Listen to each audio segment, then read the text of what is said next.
Hi everyone, welcome to our channel, Rebecca Stu and the crew. I'm Rebecca and today we're going to do a faux watercolor picture. So the supplies you need for this is some watercolor paper. They actually sell that at the Dollar Tree. You'll need some markers that are the non-washable markers, and then you'll need a permanent marker like a Sharpie and a small spray bottle that has a mister spray on there.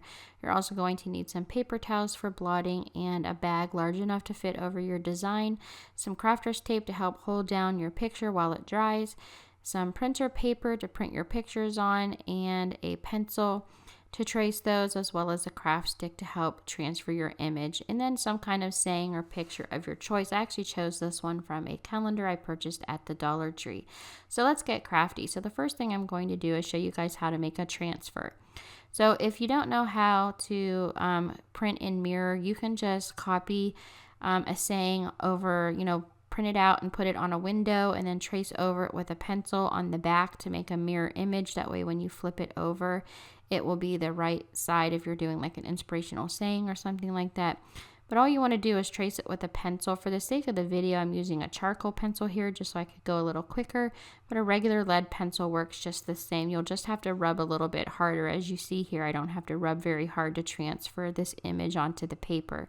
If you use regular lead pencil, you'll want to go ahead and rub a little harder with the craft stick. Then you can go ahead and trace that out with your pencil or your Sharpie marker, and now you have your image that you're going to watercolor over.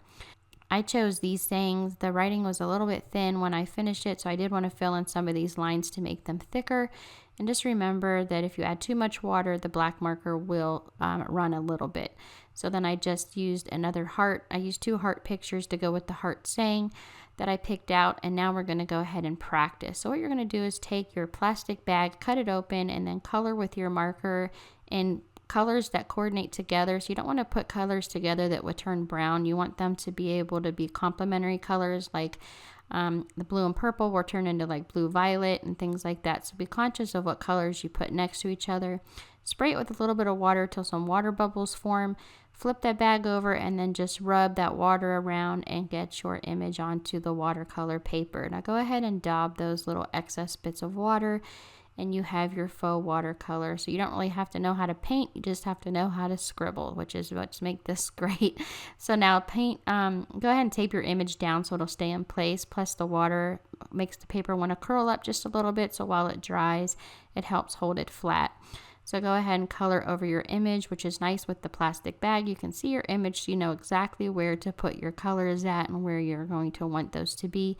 Just remember, you're going to flip the bag over, so it's going to be a mirror image when you flip it over. So be conscious of where you put your colors, because it's not going to be in the exact same spot that you do when you color it this way. So once you have that all done, just spray with your water, flip the bag over, and then rub to get your colors on your watercolor paper. Now, if you have a little bit that won't rub around, or you want a little bit more towards the edges, once you pull this bag off, you can do what I did. I just used my finger to go ahead and smooth out a little bit more of that paint at the bottom, because I had a little bit too much white showing. I do think they look better if you have a little bit of the white trim around the outside showing, but not too much. And then once you're done with that, go ahead and take your paper towel and blot off the excess water. And I'm going to pull this up just so you guys can get a better look at it when it was first finished. But of course, you want to leave that tape down until it's dry, so it dries flat.